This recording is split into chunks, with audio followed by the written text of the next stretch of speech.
Hi, hello, welcome to 2026, and I am your host, Bob Barker.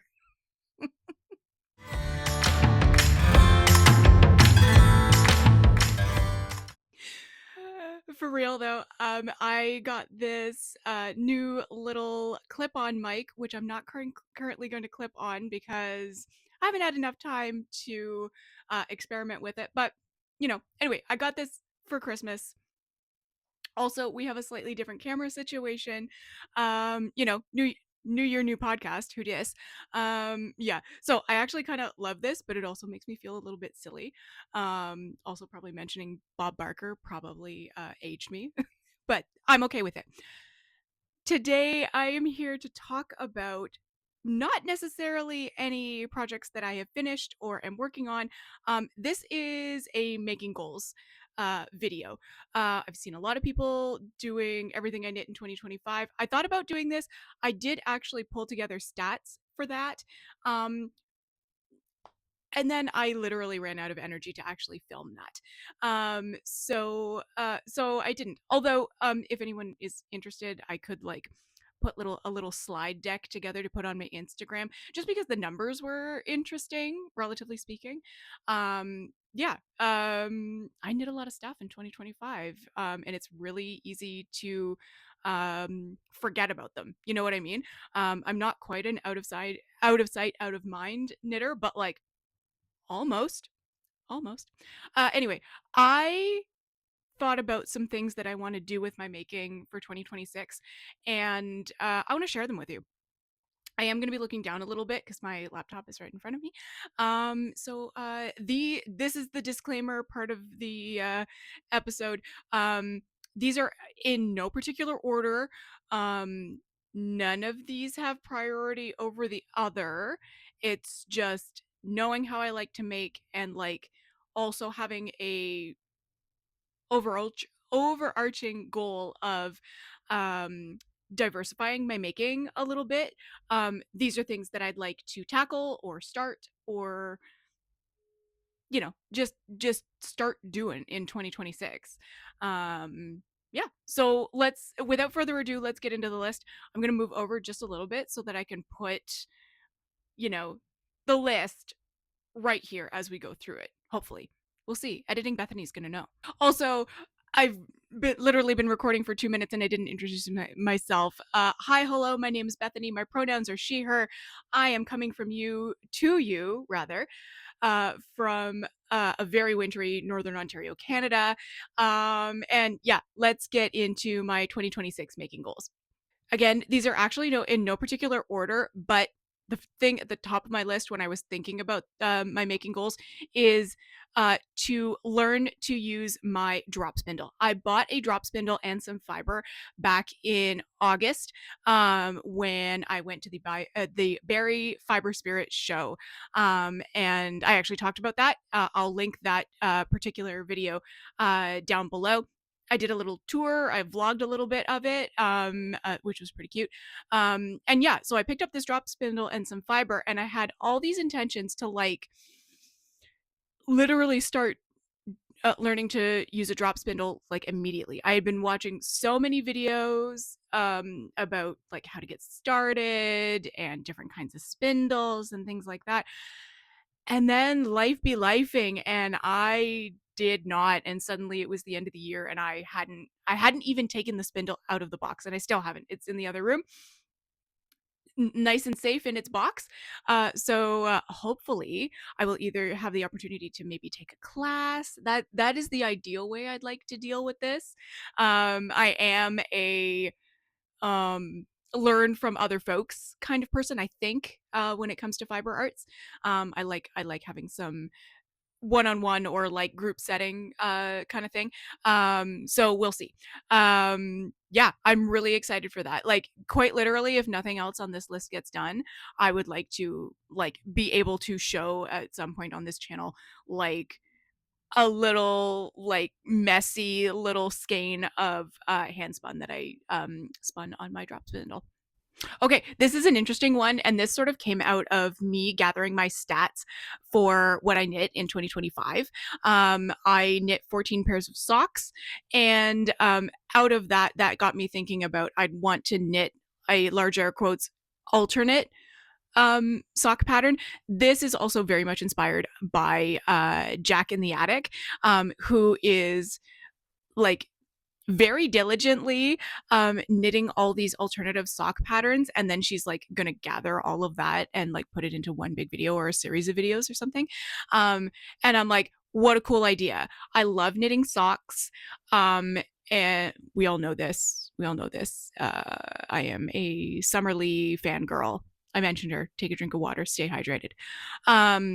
So like, to me, the next step in my sock knitting journey is to like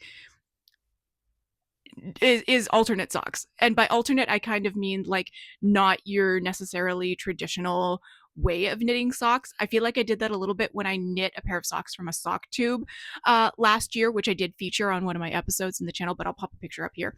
And that was really cool. That got me to like literally knit socks in a different way. I didn't have to knit the majority of the sock. I just had to do the cuff. I had to insert the afterthought heel and do the toe. And that was really cool. That was a cool experience. And that sort of also has inspired me to like look for alternate patterns. And so that'll be interesting. I like, my goal is to just do like one alternate sock pattern, and then like sort of see where that leads me. Okay, I'm laughing. It's a good laugh. This one is already in progress. I have in the list of stuff to knit the yellow sweater. Um, if you have watched my episodes sort of from the beginning when I started a year ago. Also, happy 1 year anniversary to this channel. I'm not doing anything special. I'm not doing a giveaway. I'm not big enough for that. I'm such a little baby podcaster that I don't have enough of a following for that to be worth anything. But it is wild to me that like I am now here an entire year later, almost to the day actually, still recording videos. Like, good for me. Like, I thought this might fizzle out within 6 months last year. Um, but I love it. So here we still are. Um, but yes, last year I bought this beautiful yellow yarn um, from a yarn shop in Alberta that was sadly closing. And so I'm like, and as soon as I saw the yarn, I was like, I want to knit a yellow sweater with that. Like, very specifically, my brain was like, you need to knit a yellow sweater. And then I tried to swatch and it was kind of disastrous. None of my swatches like were satisfying. Um, it wasn't, obviously it wasn't the time. Um, so of course, because this is how my brain works, I started thinking about that yellow sweater again over the holidays, and I was like, maybe 2026 is the year. Maybe this is the time. So, um, apparently it is the time because I had narrowed it with through all that swatching. I had narrowed it down to another like about 2 to 3 patterns that I was like, I think this is the gauge where I want to be, because originally I was like, oh, fingering weight yarn on big needles, that'll be cool.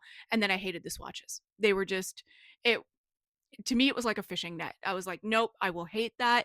um that won't look good, it'll be too drapey, blah blah blah. But I also didn't have enough yarn to knit like a cardigan or something, or sweater in like a really fine gauge either. So I had to find sort of like a sweet spot in the middle. So the pattern that I have in fact landed on, and hopefully not long after this there will be a regular project update video. The pattern I landed on is the Ochre cardigan by Ambah O'Brien. This sweater is in progress, friends. It is in the other room. It has a body. It's very exciting. I'm almost to sleeve island. So apparently when I decide I'm ready to do the thing, I just do nothing but the thing, because that's kind of sort of all I've been working on since like sort of New Year's ish, like after Christmas. So that's very exciting. So like I won't actually cross that off the list, but it's like if you're gonna check it off, it's like part of the check could be could be drawn right now. Because I am in fact knitting the yellow sweater. Okay, this one is also a kind of a skills based goal. I want to crochet a granny stripe blanket. Because also apparently at this time of year slash December, January, I decide that I need to knit a blanket. This blanket right here behind me was 2024's. I actually did this during Advent because I didn't buy myself an Advent yarn Advent last year. And so instead I had bought a set of, I think, 100 mini skeins perhaps. I don't remember how many. I'll link the project down below for my Ravelry, so you can look at the details. But so instead of opening an Advent, I knit on this stripy blanket last year, and apparently now it's a thing. So I also have a another blanket on the go right now, and it's just garter stitch holding worsted and fingering weight together, so it's big and squishy. um, Bad news, I have run out of the worsted weight yarn for this project. And so now the project is paused indefinitely because me being me, I was like, no worries. Uh, I'm going to use up yarn that was gifted to me. And I could tell that it was like an old big ball of worsted weight acrylic. And I'm like, that's got to be enough for a blanket, especially if I hold it together with some other yarn. Maybe it's just because I want a big blanket. I don't know. But I have legit run out of the worsted weight yarn. So, and the bad news is that particular color is discontinued. Because of course it is. Of course it is, right? As soon as I decide to use it, of course it's discontinued. So I find that very funny. Don't worry, I'm gonna figure it out, even if it means using in the end using a different color of purple worsted weight for the base, and then just keeping going with the contrast color fingering weight to sort of hide it. It's not gonna be hidden, but um, yeah. So all that being said, alternately, I would like to up my crochet game because my crochet game is not very good. And everybody says that, Granny Stripe is really easy. Um, convince me.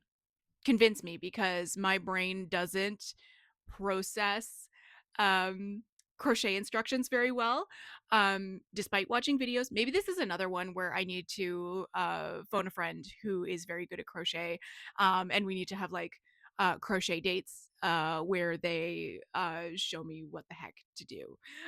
Maybe that's the way to make this goal happen. Okay, another item on my list is to knit a green cardigan or pullover. I do have yarn for this. This is also part of a larger goal, to be using stash first for projects and to buy mindfully later. I'll get to that particular item in a minute. But I do have these 3 slightly mismatched skeins from the Frosted Stitch, that are sort of like a swampy green, and I love it. I absolutely love it. And I did have a pattern picked out for this, and then I realized I had the wrong yardage. So back to the drawing board in terms of the pattern, which is fine. But I'd really love to use up that yarn, because I think I'd wear it a lot. I have a um, uh, oh my gosh, my words. I have a fast fashion cardigan that um, is not quite in the same color, but is a darker green, sort of a foresty green or like army green. And I would like to replace that with a hand knit. That's a major goal of my entire wardrobe generally. And I'm like, I've got the yarn, so what am I doing? Just, just, well, I can't decide on a pattern. That's what I'm doing. So that is a goal as well. Oh yeah. So right underneath that, I have knit a red vest or sweater. This entirely has come out of um dressing sort of festively through December, and me realizing that I don't have a lot of red in my wardrobe in general. I feel like I mentioned this on a previous podcast episode. I used to wear a lot of red. Um like about a decade ago. Um or more. I was wearing a lot of red. I was wearing actually a lot of bright, punchy colors. And then I sort of got away from that a little bit. Not quite sure why or how that evolution happened, but I feel as though I'm circling back now. I knit my Semper slip over in a really saturated magenta last year and love that. Friggin' love that vest. And that's sort of where the vest thing came from. I was like, I love vests because I think I knit 3 vests last year. Minimum I knit 2, but might have been 3 even. And I do wear them. I absolutely do wear them. So that's sort of where the idea of like knitting a festive sweater is so much work, legit. But maybe knitting a festive vest, that could be cool. And I just left it at, instead of being festive, I left it at red. So that way I could maybe make it more of a wardrobe staple rather than a festive item. But we will see what happens with that. Okay, this next one is part of diversifying my making. And my mother, love you. Hi mom. My mother quilts, and I keep saying to her, not that I want to quilt a bed size quilt. Absolutely not. That feels way too ambitious. But I do want to do a small quilting project. Maybe something like a hanging that could like hang on the wall, or like go on a coffee table or something like that. Because I keep seeing cute stuff that people are doing in like sort of in miniature, but like just small things, or they all they do is they quilt a quilt block and then they turn it into a cushion or something like that. And I'm like, I want to do that. I really want to do that just to have the experience of quilting because my mother loves quilting. I have a lot of friends who quilt. I want to know what the fuss is about. Quilters, I want to know. Yeah, and I'm not a strong sewist, so I also thought like this is a way to um work on my sewing skills without the pressure of a garment needing to fit me.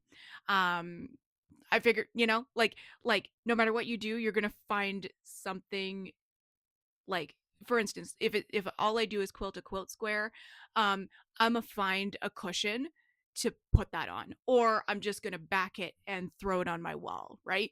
And it's like done. I did it. I quilted the thing. And again, the pressure of like, okay, you got to measure it right because it's got to fit your body. It's like, well, you do still have to measure it right, hopefully. But if it doesn't turn out the size you imagined, it's okay. Along the same lines of diversifying my making, I want to get back into embroidery and or cross stitch, just so that my hands have an alternative. I'm going to switch this way because my hand is getting tired. Um, this is why Bob Barker did this. Did you ever notice when you watch The Price is Right, he swapped hands a lot? Um, anyway, yeah, I have some embroidery kits that are just sitting, waiting ever so patiently for me. And I think I mentioned this before. I used to do a lot of cross stitch when I was in my tweens and early teens, and then I just straight up fell off it, but I found that really satisfying to do too, to just do those tiny little um kits where you got the thing and you got everything you needed for it, you got the exact colors. I wouldn't necessarily go that route this time because I do have a lot of embroidery supplies, so I think all I'd need to do is get myself the Ada cloth in order to cross stitch again. But I think I might just start with the embroidery kits that I have on hand, and then if it leads to finding more or moving on to cross stitch, I think that would be really fun. Along the same lines of embroidering, and this is also kind of a motivation thing, I posted a reel. It's got to be back in the summer or spring, and I it's about a denim jacket that I purchased that I want to embroider on, because those were all over my Instagram and Pinterest feed early last year. And I was like, I want to decorate a denim jacket. I didn't want to decorate the denim jacket that I owned at the time, because I'm like, no, I love how it looks just plain. Um, uh, so then I had to go on a hunt for a denim jacket that I was willing to essentially scribble all over, right? It's hysterical, right? Like, I'm a tattooed person, and I absolutely balk at like embroidering on a piece of clothing. I'm like, absolutely not. It'll be there forever. The logic, it's ridiculous. Anyway, that is a goal to at least start that. I also have a bunch of patches that are going to go on that jacket, so I might just start with those. I might start by placing the patches very strategically, because I do know that when I do start embroidering on the jacket, there are places that I specifically want to embroider, like the back yoke, either one or both of the sleeves, maybe even the front yoke as well, doing either coordinating or matching designs. So I might just start with the sewing on the patches, because I have some cute patches, and then go from there. Yeah. So like, let's start the jacket. 2026 is the year of the jacket. Second last one on this list. This is actually a way longer list than I originally intended. Um, is to donate or frog unworn slash unused knits. This one's going to be so hard. Um, but because I've been knitting for so long, and because the number of garments that I knit per year is often in the double digits, usually like not hugely in the double digits. We're not talking like 50 garments a year or anything crazy. Um, but I do have a tendency to knit about 10 garments a year if I'm feeling really, you know, motivated, which I often do at certain times of the year. Um, it means that I'm running out of room, friends, in my knitted wardrobe. And I am very sentimental about my knits. Um, like, yeah, I want to keep everything because I'm sentimental about it. It represents my maker journey. So, but I also don't wear some of the stuff anymore because my skills have improved, so I'm able to knit garments that fit me better, that are in a color that I like more, um, that fit my lifestyle better. For instance, vests. Like, I never thought I'd be a vest making knitter, but here we are planning to knit a bunch of vests, in the near future. So it's like, what do you do with your hand knits, friends? If you have thoughts about what to do with your old hand knits that like don't fit you, that you're not into anymore, like, what do you do with your stuff? What do you just do with your stuff? Do you give it away to loved ones that you know will fit into them? Do you just straight up donate them and be like, see you later, um wish you well? Or do you like frog and harvest the yarn and then reknit it into something else? I would love to know. But yeah, that is something I'm gonna work on, because um there's some stuff in my wardrobe that is not being worn. Either that, or I need to like start making an effort to like really seriously rotate in my knits into my truly daily wardrobe wear. Because I think I usually think of them as not necessarily special occasion, but it's just like, oh, I'm not going to wear that around the house. That's for work. Or like, no, I'm going to save that until we go out to dinner, or something like that. So maybe it needs to become a higher rotation in the dailies. So like, for instance, rather than putting on a regular cotton t-shirt, maybe I put on one of my hand knit cotton t-shirts, which I need more of. That's not on the list, but I do need more of those. Maybe we need to add that at the bottom. Okay, the last thing is something that I mentioned earlier when I was talking about knitting a green cardigan, is big overarching goal for my making is to use stash first and then purchase very mindfully and purposefully second. I have so much yarn. There is almost no excuse not to be using it for whatever I would like to make. Obviously, um, my proportions of certain weights of yarn varies. So, depending on what I want to knit, the best example I have is I do not have sweater quantities or even vest quantities of DK or worsted weight yarn.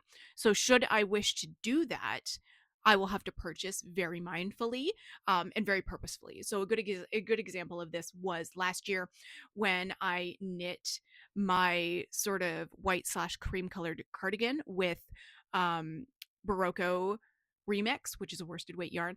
I just bought very specifically for that, mostly because I didn't have that color in anything in my wardrobe, and certainly not in the yarn weight that was called for in the pattern that I chose. So I just bought very mindfully. I did really well. I didn't have a lot of leftovers from that, so that's cool. Um, so yeah, big overarching goal is to search the stash first and see what I can come up with.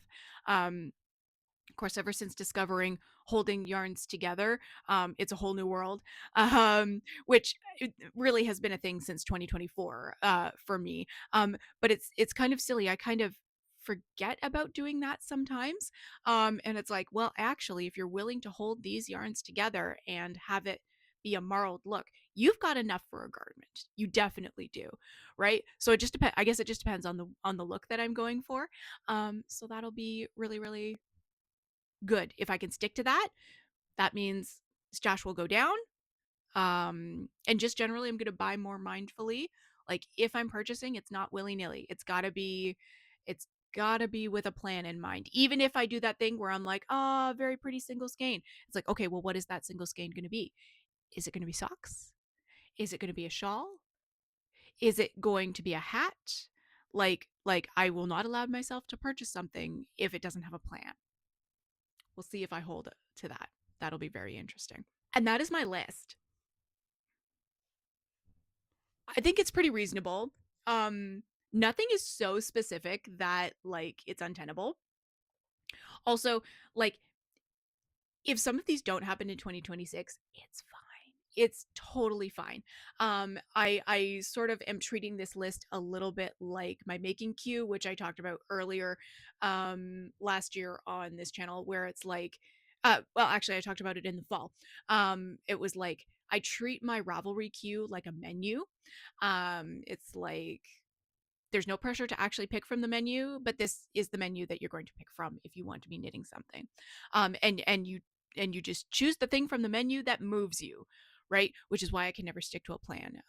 In my regular project update videos, when I talk about what's next, and I say, I'm really thinking about knitting this thing next. I'm really motivated to do that. And then I come back a month later, I'm like, surprise, I didn't do that. I knit something else instead. It was also on my queue, but or maybe it wasn't. I'm really bad for going off queue, because I get inspired by something else, and it's just like squirrel. And I go and knit the other thing, and I do. It's not like I start something and then abandon it. I usually what happens is I go off the queue, and find something else to knit on, and then knit it. I do knit it, finish it.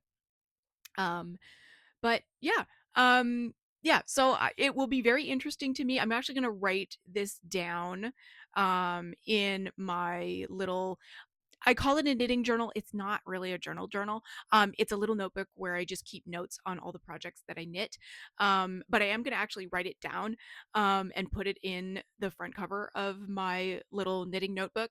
And then I'll just revisit it like maybe every quarter and just see where we are in terms of like what I'm doing on the list. Am I doing any of it? I mean, to be fair, the yellow sweater is in progress. So Q1, I'm doing a thing that is on the list. So go me. So it'll be interesting by the end of Q1. It's like, have I done anything else? Yeah, that is all I have for today. That is my whole list. Um, I'd love to know if you have any making goals for 2026. If you don't, I think that's great. That means you can just go where the fiber spirits move you. And that can be really, really fun. If you do have plans, what are they? Um, are you like a very um are you a very like organized making goals person? Do you really stick to it? Do you allow for you know, spontaneous inspiration? Or do you stick with like do you make a list and stick with it? I'd love to know. As previously discussed, I'm bad at sticking to a list, which is very funny. Um I I'm very good at it at work, but bad at it in my personal life. So, you know, I guess we all need a little bit of leeway. Anyway, all that being said, I hope you enjoyed this video. Let me know if you like this kind of video, more chatty video as well. All that being said, um, I hope that wherever you are, you're having a good start to the new year and that you are feeling safe and that you are feeling cozy. And until I see you next time, keep those stitches moving.